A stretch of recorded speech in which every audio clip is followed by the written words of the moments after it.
What's going on? We back. It's Box Clinton Morris, your boy CJ Goodfella. Y'all know what it is. Shout out to the homie H Money. He did a video last night at the Quig and Valdez fight where Bob Arum was sitting right next to Lomachenko and Crawford was sitting in a secluded area in the front away from Bob Arum. He said, why didn't Bob Arum have both of them on both sides? And, people like, Terence Crawford should lead Top Rank. He can't just walk away from Top Rank. Bob Arum has a degree from Harvard. So, those contracts are tied up. That's why you don't never see nobody walk away from Top Rank. Or if Fighter A don't do what Top Rank want him to do, they get put on the shelf. Look at Nicholas Walters. Nicholas Walters didn't want to fight Lomachenko, wanted more money. They put him on the shelf. About a year later, he had to take the offer because he wasn't active and wasn't making no money. You look at the guys who left Top Rank, other than Oscar De La Hoya. You look at Mikey Garcia had to pay his way out, got with Al Haymon, and he got out. I don't know if he had to pay his way out, but he got with Al, he got out. I'm pretty sure he had to pay something. Floyd, Al Haymon got out. Chavez Jr., Al Haymon got out. That's been the history of leaving Top Rank. And then other guys that leave get released because they no longer use of Top Rank. So, Crawford has fought about 10 fights with Top Rank. You say, Prescott, Klimov, Gamboa, Beltran, Ricky Burns. You go, Derry John, Delorme, Hank Lundy, and Dongo. That's 9 fights right there. I'm pretty sure I'm missing a few fights at 140 that he had. So shoot, Gamboa is another one. He had a 35. So he had about 10 fights under this Top Rank deal. He's been with Top Rank for quite some time now. Or John Molina, Felix Diaz, that make it 11 right there. So he been with Top Rank for quite some time. And he was complaining about how ESPN didn't promote his unification about with Ndongo. And since then ESPN gave him some perks. College football championship game. ESPN, did the All-Star game, celebrity game for the NBA. So, maybe he's just happy in this situation, man. He's the only real welterweight that Top Rank and Bob Arum has. And maybe he's comfortable in his own skin being with Top Rank. Because I don't personally know the guy. I don't know what he says behind the scenes about if Bob says something. Because we already heard those old horror stories Floyd used to have with Bob Arum, how he wanted billboards in Vegas to promote his fights and promote himself, and Bob Arum didn't want to spend the money. How he used to go back and forth about this and that.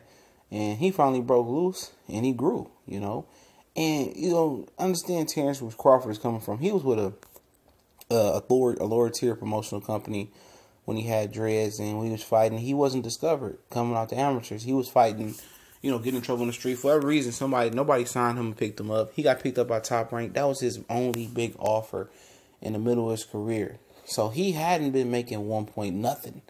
No millions, no 100 grand. He wasn't making none of that. So Top Rank legitimately saved his boxing career and put some money in his pocket. So he's loyal to them just for that. And people think because it's bigger and better out there, it's unknown. It's the unknown outside the Top Rank network for Terence Crawford.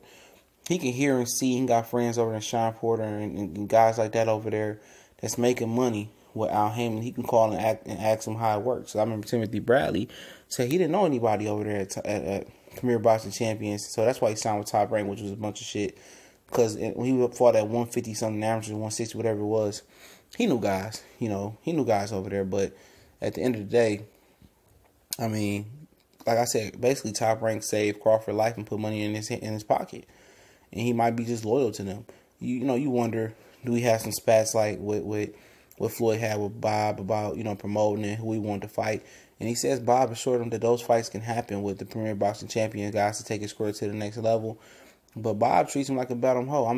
Looking at it now, anybody with any sense can look at Top Rank, especially if you're a black fighter. Why would you want to sign over there? Even without being a black fighter, you look how they did their number one money maker in Manny Pacquiao. He's tied up in a lifetime contract, which we're going to end, or probably end one of the videos tonight with. He can't get out that Top Rank contract, So why would you want to enslave yourself in a contract with a man that don't like to even promote black fighters or fighters of color? Like I said, Crawford had no other choice. Anybody going forward with this shit, man, why would you sign with this man? You don't see any of the black fighters really signing with him. You don't see Porter. You don't see other than Timothy Bradley Porter. You don't see Arum, Earl Spence come out the Olympics or the amateurs. Richard Hitsons, Christopher B. Hop Colbert. You don't see any of these new black amateurs come out the Olympic system signing with Top Rank. They all signing with either Richard Schaefer or Premier Boxing Champion Network type of thing. So I mean, Crawford, like I said, they say Crawford life and put money in Crawford's pocket that he probably couldn't even dream of at points in his career. He probably already knew that he had the talent and he had the ability to do this, but Top Rank put it in rotation. And how those conversations with Bob Arum is, I don't know. I don't know Crawford's real mentality in the business aspect when he sit down with Bob and do they hatch out stuff. Because he said, oh, it's up to my promoter next to see what I do. But you see them, how all they top fighters they treated that's still alive and walking. Oscar De La Hoya left. Manny Pacquiao left. Floyd Mayweather left. Mikey Garcia left. So it's redundant. You know what I'm saying? It's the same thing. You don't see guys really leaving Al Heyman. Vinance left Top Rank and Al Heyman. But you don't see too many guys leave, Al Heyman, because the paydays are good. But with Top Rank, you see a lot of people come and go. But you don't see a lot of people leave like that because they got to get that money. Because Bob Arum will shelf your ass in a minute. The minute you don't do what he wants you to do. But I just wonder what those conversations are like with Crawford or what he says in his mind about Top Rank. Does he truly believe what Bob is saying about fighting competition outside that network? I wonder, is he smart enough to really know that? And I believe he is. But at the end of the day, he might just be happy in this situation. He might just be happy fighting whoever and fighting mandatories and doing this. Maybe he really don't want to dare to be great, or he's just content in this situation. And if he is, that's it. That's him. I can't knock him for whatever he chooses to do. He's a talented fighter, but just know, what's that 147? What's that 168? What's that 126? What's that, these different weight classes that, you getting that pound for pound blow up, but a lot of these guys going to be blowing past you because if they got the kahunas and they can fight top opposition in a division, you're going to become an actor like you fighting, Jeff Horn, you're going to fight Alvarado, you're going to fight Jose Benavidez, you're going to fight the other guy that got knocking guys out. I mean, you're going to be fighting WO mandatories nobody heard of, while other guys are finally mixing it up with each other and moving up the scale. You're going to be the one guy that's going to be sliding down.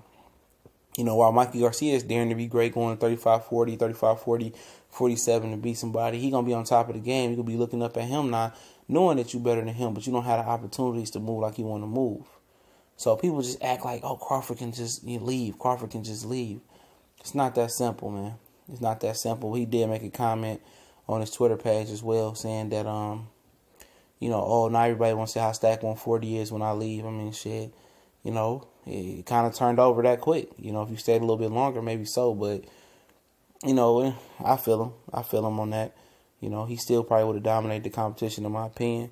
But it's just funny how people just think Crawford can just walk up and leave out of Top Rank and just not have to pay a fine. His money is not deep enough to do that.